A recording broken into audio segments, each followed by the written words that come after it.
Hi, everybody. I'm Bill Carlson. This is Café con Tampa's second attempt to do a live stream. We are streaming live from our homes today.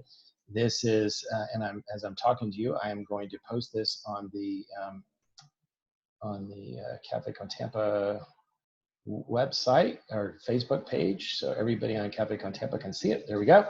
All right, welcome everybody from Café con Tampa. You know, we've been having our Friday morning breakfast all the time, and we also have other kinds of interviews, but this is the first time really we've done an online interview. It's the second one that we've tried out, and if it works, we're going to try more. Today I'm happy to have Linda Saul-Sena, who is former multi-term city council member for the city of Tampa, but she's done a lot of other things. She started out as an urban planner and is a great mind who thinks a lot about Tampa in lots of different ways, and has been one of my mentors, actually, who's trained me on many different things over the years. We thought it would be a great idea to have her talk. She also happened to be the first ever Café con Tampa speaker 12, 15 years ago. Linda, can you just tell us a little bit about your background? You grew up in Tampa, right? Tell us about yourself. Right. And actually the house we're in was built by my grandparents in 1938. So I was born at Tampa General, grew up here, thought it was a really boring, limited place, left town, and then came back and tried to make it better. So now we have cafes. Awesome.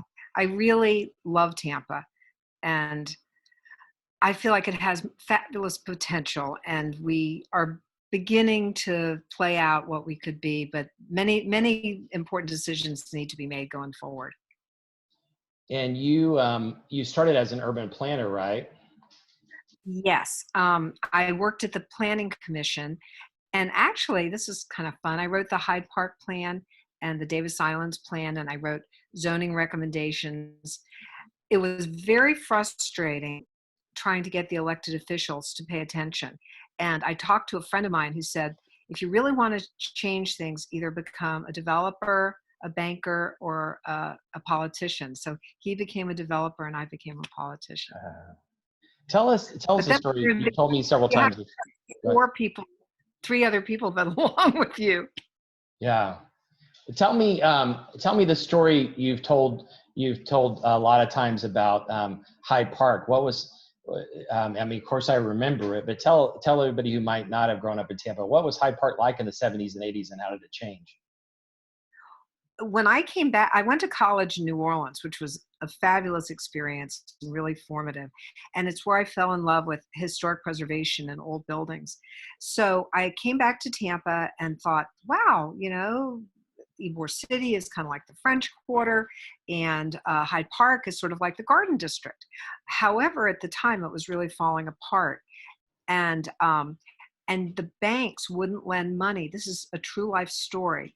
You couldn't get a loan in Hyde Park because it was the banks used to do something called redlining, where they would draw a line around the perimeter of a neighborhood and just not lend money there.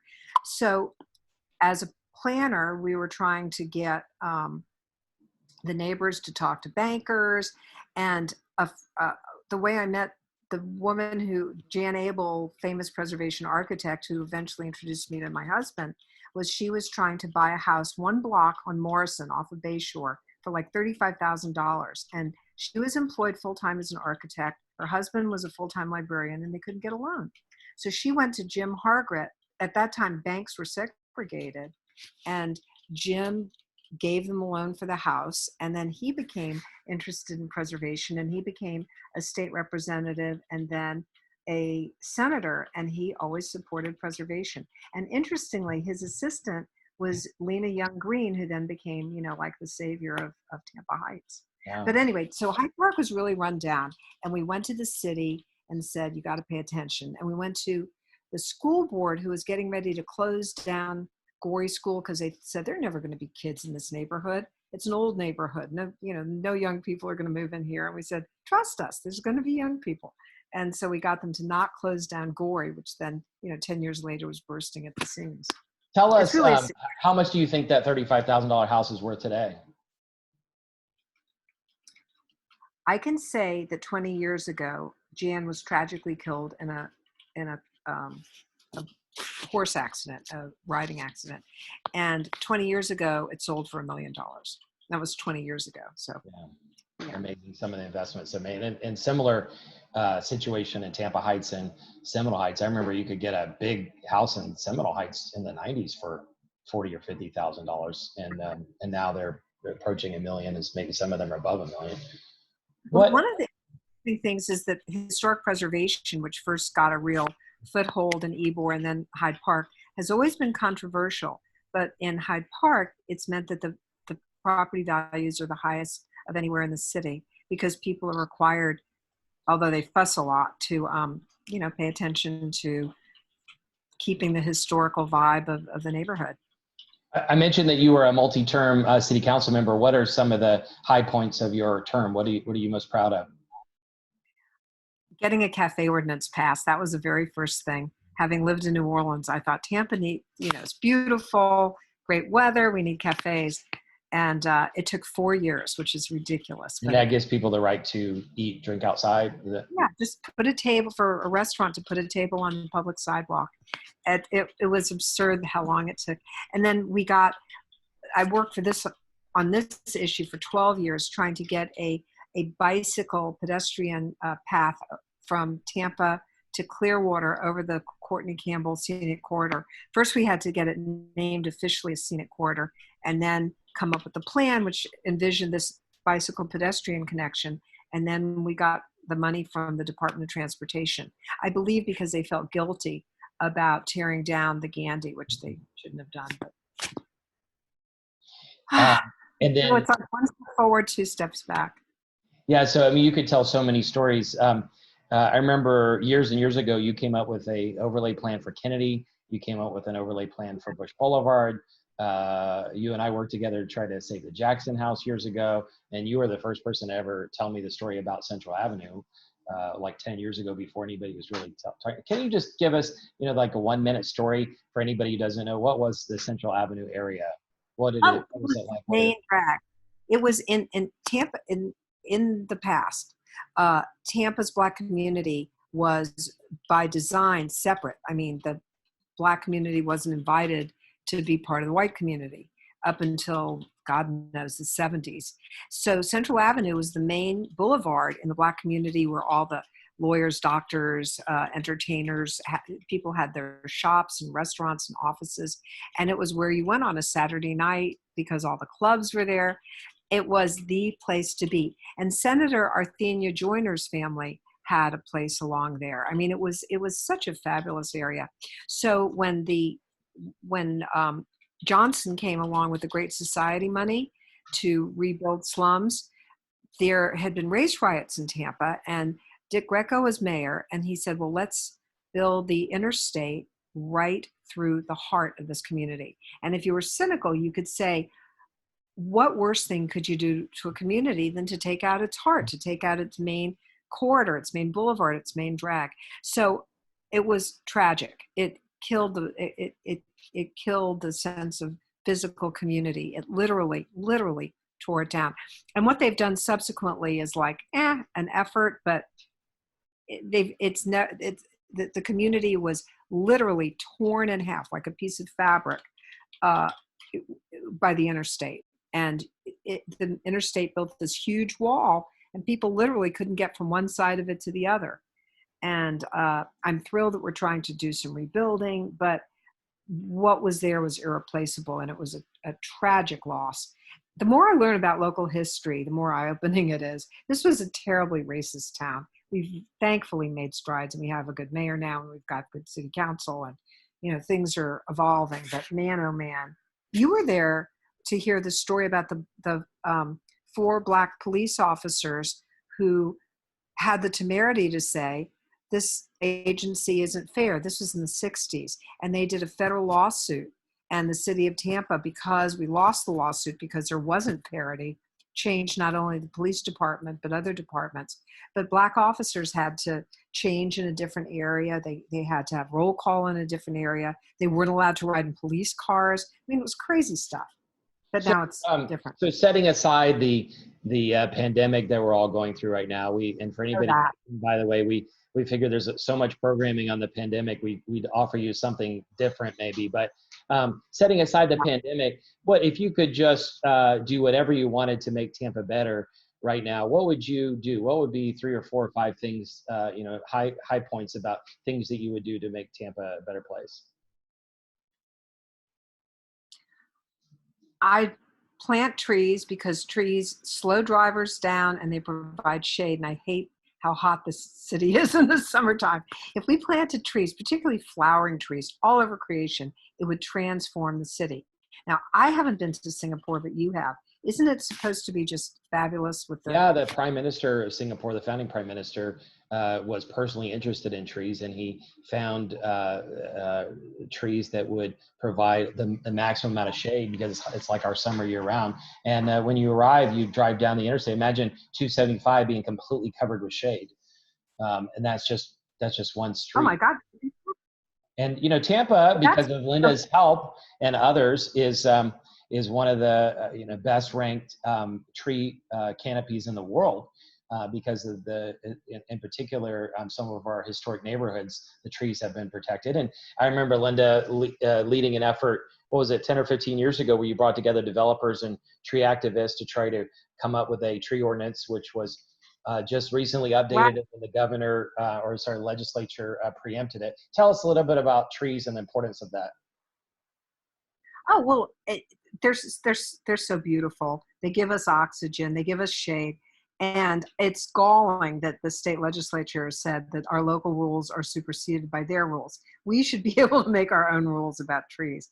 But I mean, as citizens, most folks are allowed to ask the city to plant trees in front of their houses, particularly if people on a block get together and the majority of them want trees. You have to agree to water them.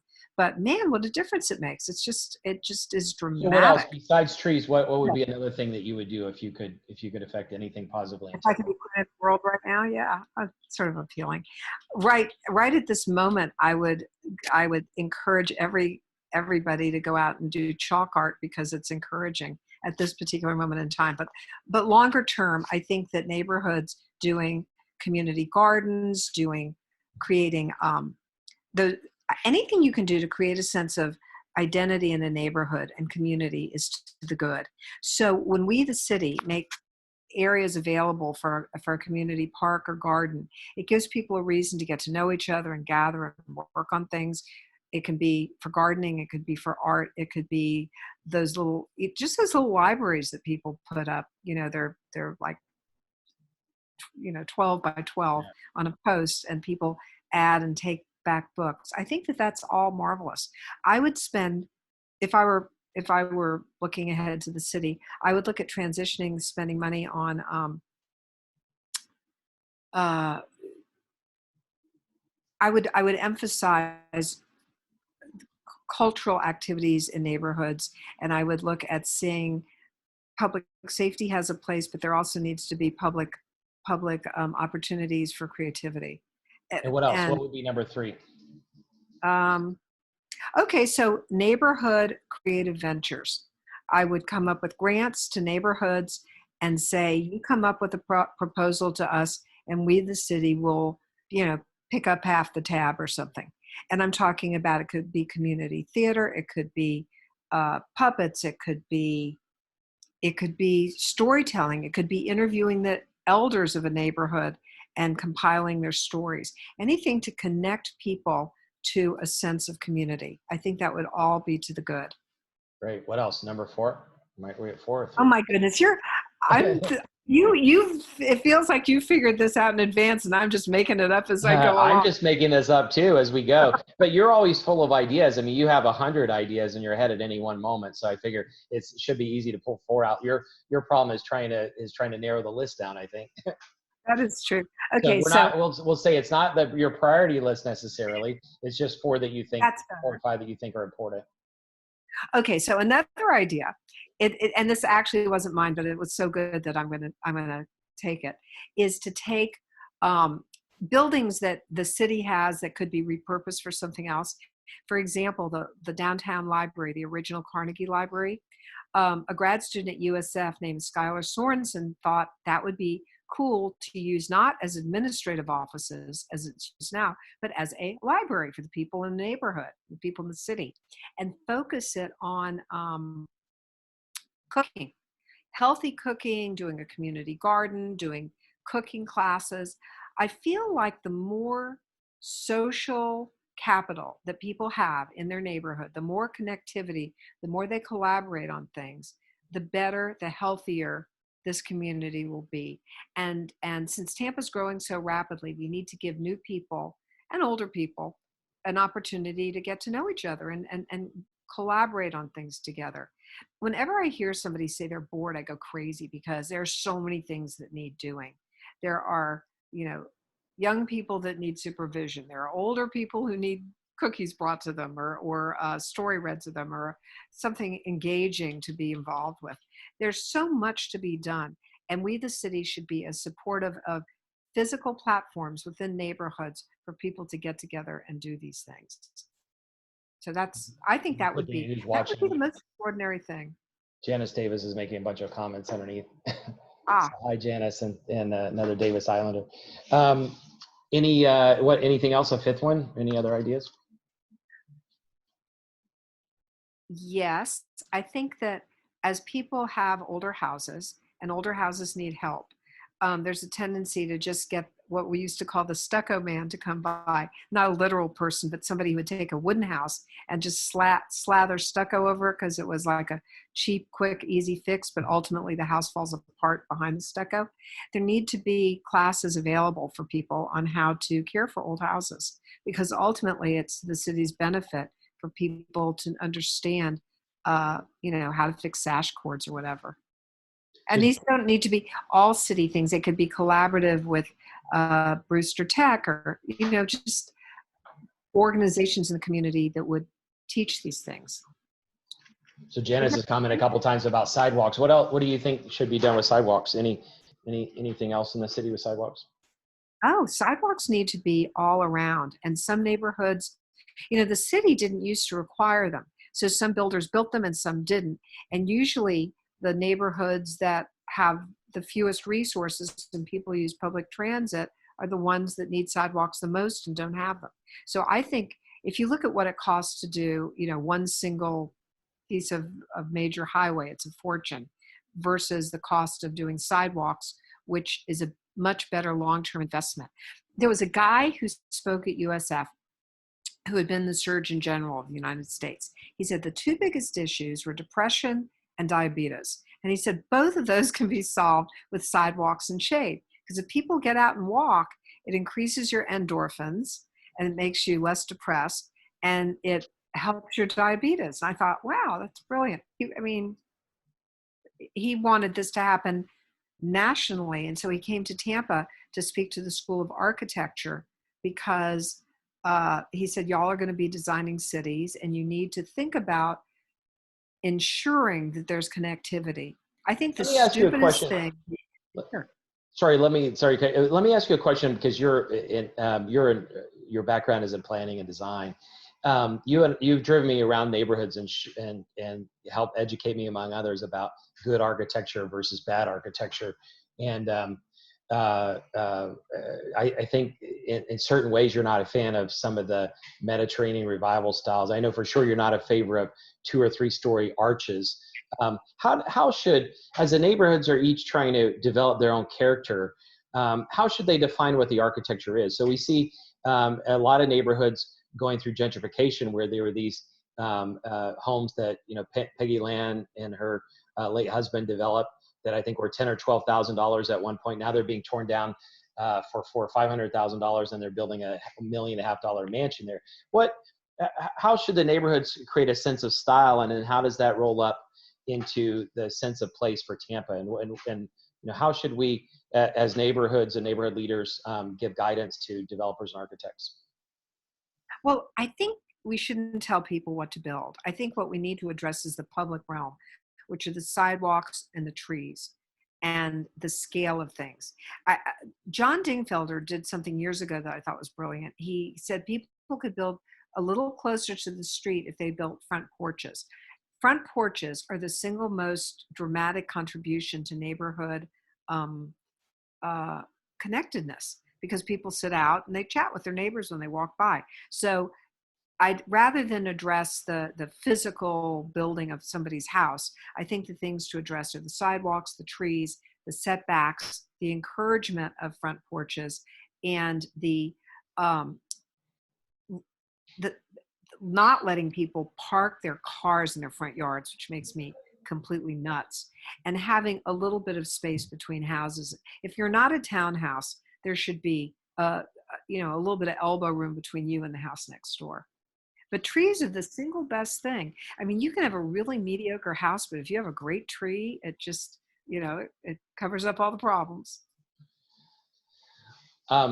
What else? What other suggestions would you have for neighborhoods? How could we make our neighborhoods more, stronger? And by the way, we are in the. I said we might not mention COVID that much, but in this era, it's interesting. People are getting bored watching Netflix and all the different series that are out there, and they're actually walking onto their porches and they're walking their neighborhoods. They're interacting with folks.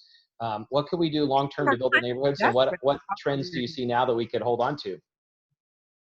I think that sense of leisurely after dinner strolls. I mean, I see a lot of people walking morning, noon, and night, and bike riding and other things, but a lot of people just being outside.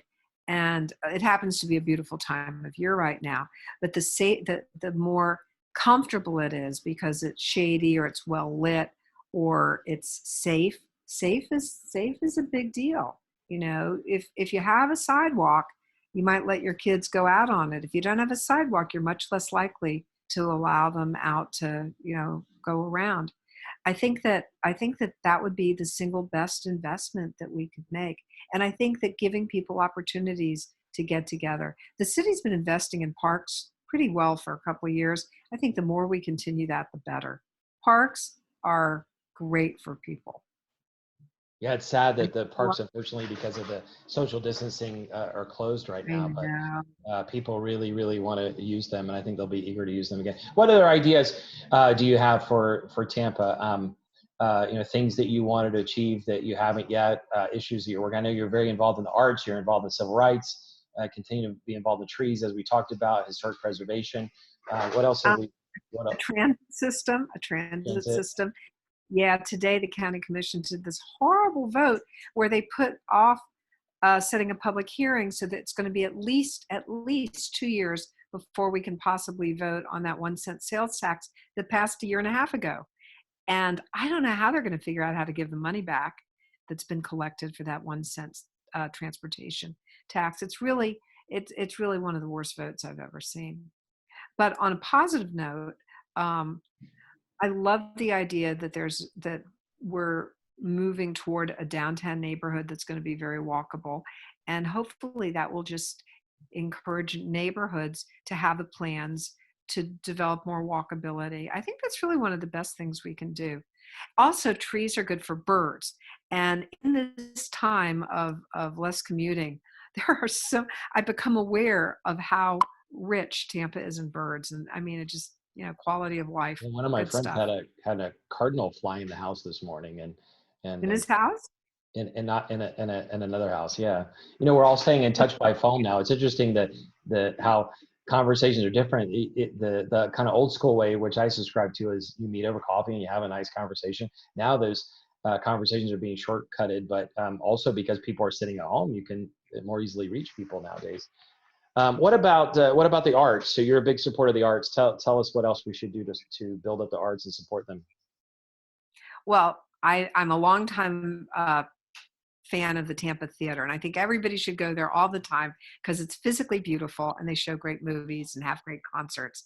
And actually, we're building another little theater next door. It's going to be about 70 seats, so that there can be more sort of one-off films and activities, which will be great.